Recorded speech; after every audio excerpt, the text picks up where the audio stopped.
Sophie को पक्का विश्वास था कि गुमनाम पत्र लेखक उसे फिर से पत्र लिखेगा। उसने फैसला किया कि इन पत्रों के विषय में वह फिलहाल किसी से कुछ नहीं कहेगी। स्कूल में अध्यापकों द्वारा पढ़ाए जा रहे विषयों पर अपना ध्यान केंद्रित करने में उसे काफ़ी कठिनाई आई। उसे लगा जैसे वे केवल फालतू विषयों पर ही बात कर रहे थे।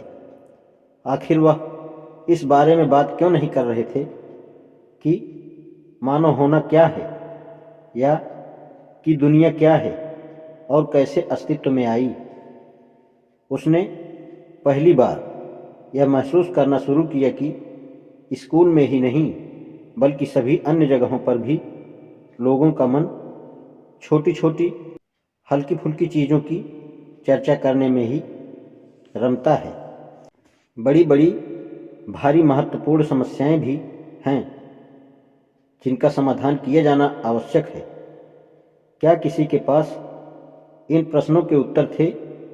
सोफी ने महसूस किया कि विषम क्रियाओं को याद करने की तुलना में इन पर विचार करना कहीं अधिक महत्वपूर्ण था।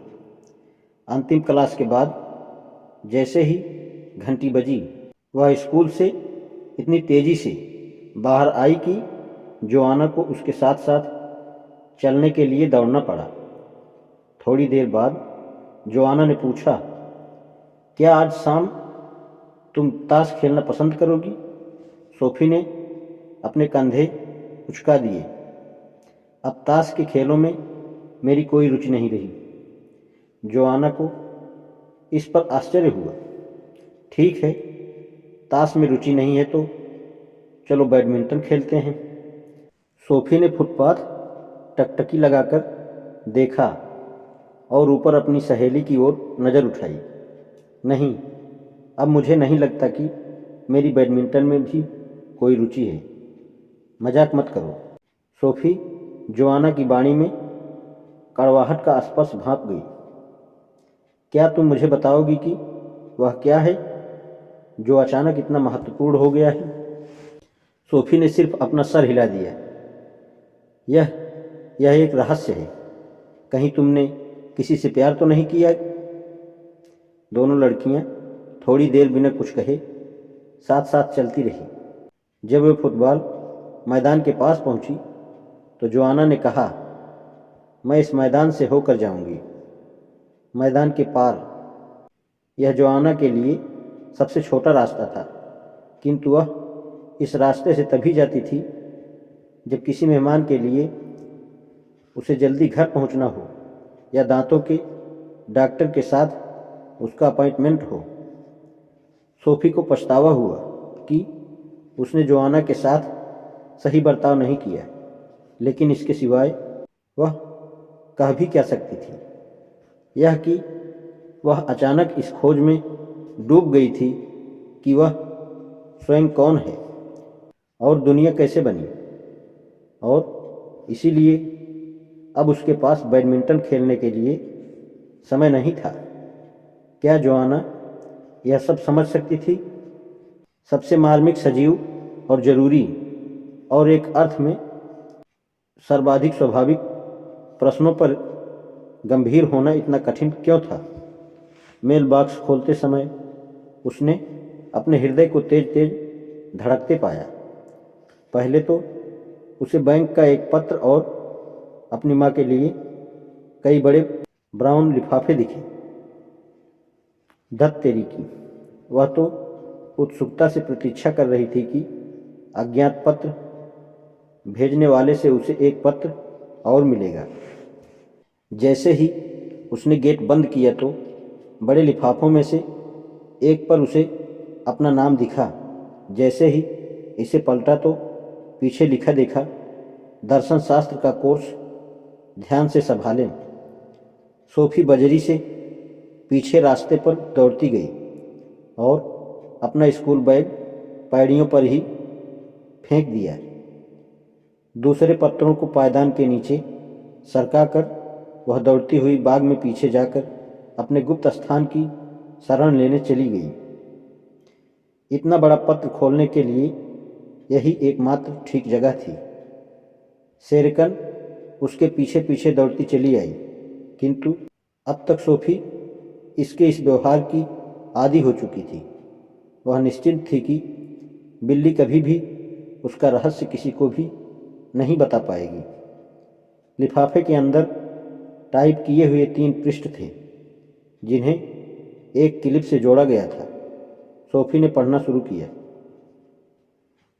प्रिय सोफी, अनेक लोगों के अपने अपने शौक होते हैं।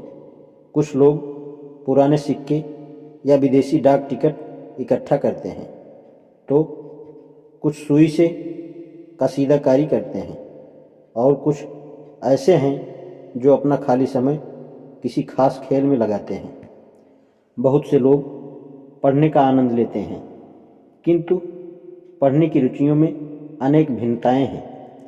कुछ लोग केवल समाचार पत्र या कॉमिक्स पढ़ते हैं, कुछ उपन्यास पढ़ते हैं, जबकि कई अन्य लोग खगोल विज्ञान, वन्य जीवन या तत्कालीन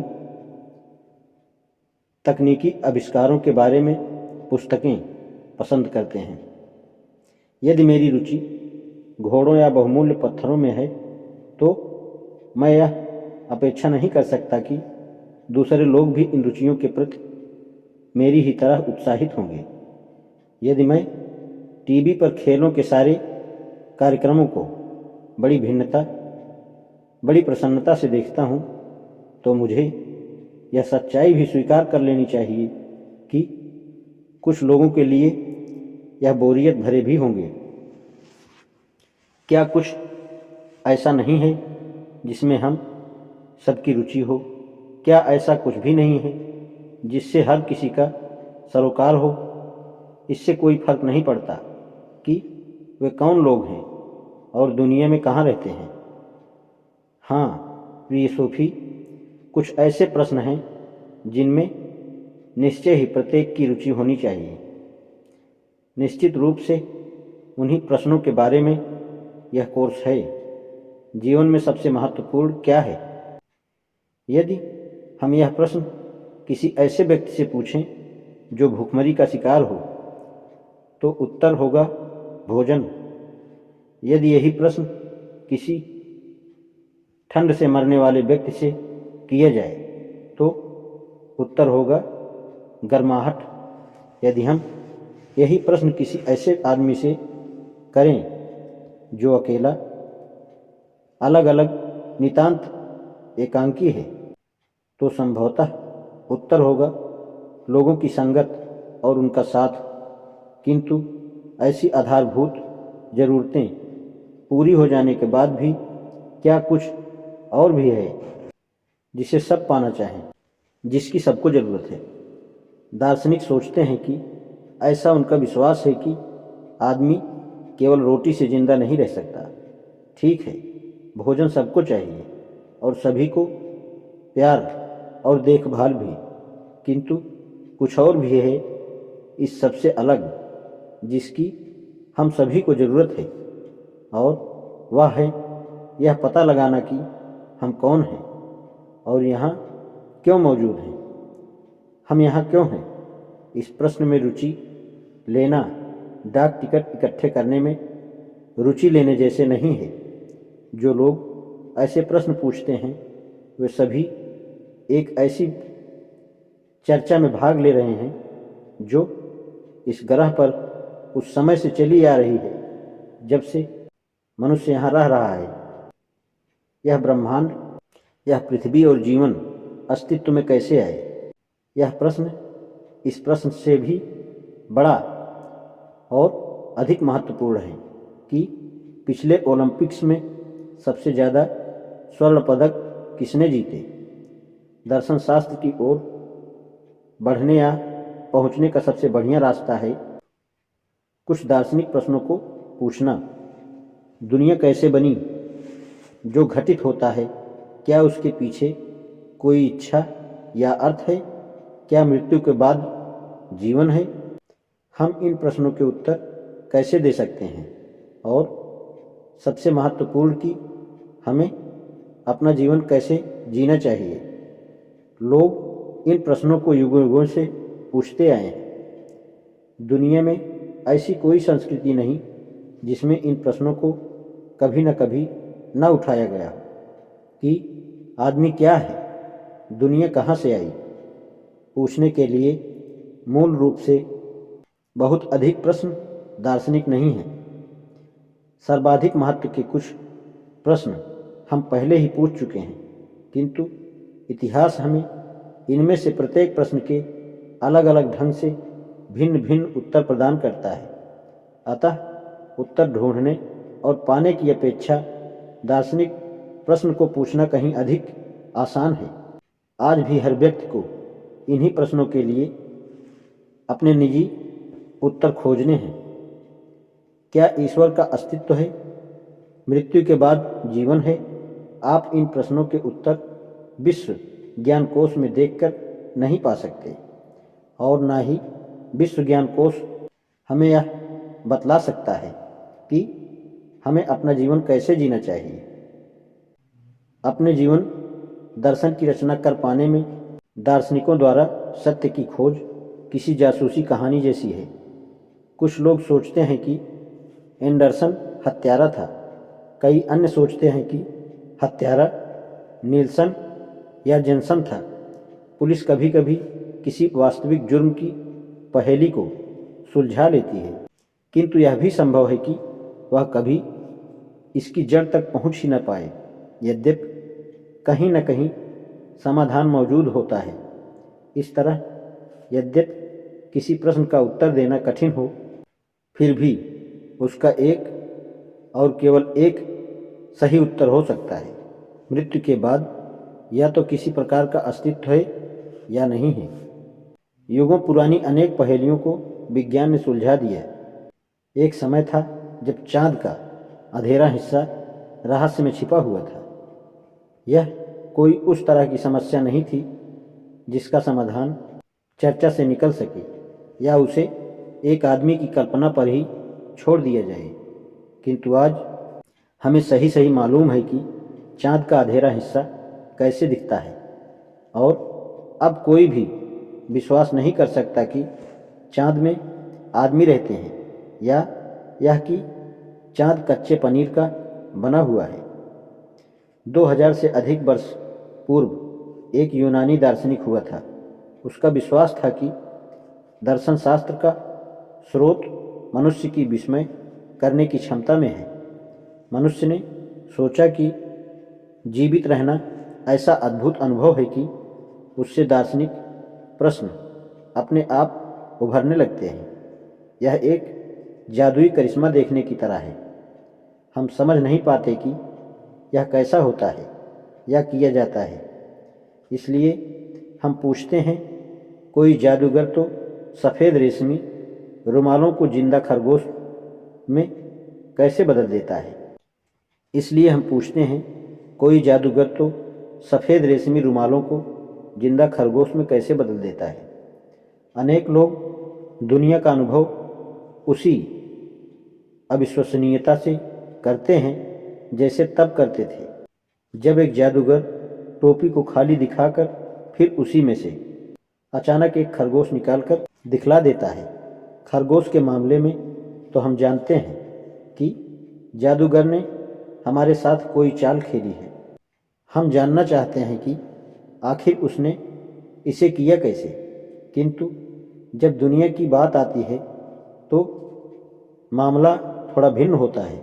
हम जानते हैं कि दुनिया हाथ की सफाई का खेल या धोखा नहीं है, क्योंकि हम यहाँ दुनिया के अंदर मौजूद हैं। हम इसका एक अंग हैं। वास्तव में हम वह सफ़ेद खरगोश हैं जिसे जादूगर द्वारा टोपी से बाहर निकाला जाता है। हमारे और सफ़ेद खरगोश के बीच इतना अंतर है कि खरगोश को मालूम नहीं होता कि वह एक जादुई खेल में भाग ले रहा है, जबकि हम महसूस करते हैं कि हम किसी गहन रहस्य का अंग हैं और यह जानना चाहते हैं कि यह सब कैसे हो रहा है। जहाँ तक सफ़ेद खरगोश की बात है, बेहतर यह होगा कि उसकी तुलना पूरे विश्व से की जाए। विश्व में हमारी स्थिति उन सूक्ष्म कीटाणुओं की तरह है जो खरगोश के चिकने रोएदार बालों में गहरे नीचे रहते हैं, किंतु दार्शनिक लोग सदैव ही फर के बारीक रेशों के ऊपर चढ़कर जादूगर की आंखों में गहरे झांकने की कोशिश करते रहे हैं और कर रहे हैं। सोफी, क्या तुम अभी भी यहाँ हो? सोफी थक कर चूर हो गई थी। अभी भी यहीं हो? उसे यह भी ध्यान नहीं रहा कि वह लगातार उस पत्र को पढ़ती गई। एक पल भी श्वास लेने के लिए रुके बिना आखिर यह पत्र कौन लाया था?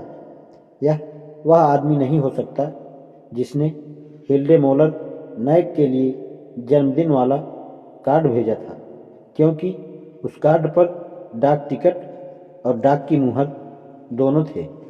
ब्राउन लिफाफा मेल बॉक्स में बिल्कुल उसी तरह डाला गया था जैसे पहले के 2 सफ़ेद लिफाफे। सोफी ने घड़ी की ओर देखा। 2:45 बजे थे। उसकी माँ तो अगले 2 घंटे से भी अधिक समय तक काम से घर पहुंचने वाली नहीं थी। सोफी रेंग कर बाग में लौट आई और मेल बॉक्स की ओर दौड़ पड़ी। शायद उसमें कोई और पत्र हो। उसे अपना नाम वाला एक और ब्राउन लिफाफा मिला। इस बार उसने इधर उधर देखा, किंतु वहाँ कोई भी दिखलाई नहीं दिया। सोफी दौड़ती हुई जंगल के छोर तक जा पहुंची और रास्ते पर दूर तक नजर डाली। वहाँ कोई नहीं था। अचानक उसे ऐसा लगा कि जंगल में कहीं एक टहनी टूटी हो, किंतु वह पूरे विश्वास के साथ कुछ नहीं कह सकती थी और यूं ही किसी ऐसे के पीछे दौड़ना बेकार था जो भाग जाने पर उतारू था। सोफी घर में चली आई, फिर जल्दी जल्दी सीढ़ियाँ चढ़कर अपने कमरे में गई और बिस्किट वाला वह डब्बा निकाला जिसमें सुंदर सुंदर नग रखे थे। उसने उन्हें फर्श पर डाल दिया और दोनों बड़े लिफाफों को टिन में रख दिया। फिर टिन को दोनों हाथों से मजबूती से पकड़े हुए बाग में दौड़ आई। बाहर जाने से पहले उसने सेरेकन के लिए कुछ खाना रख दिया। अपने गुप्त स्थान पर एक बार फिर पहुंचकर उसने दूसरा ब्राउन लिफाफा खोला और उसमें से टाइप किए हुए नए पृष्ठ निकाल लिए और पढ़ने लगी। आज इतना ही। शेष कल।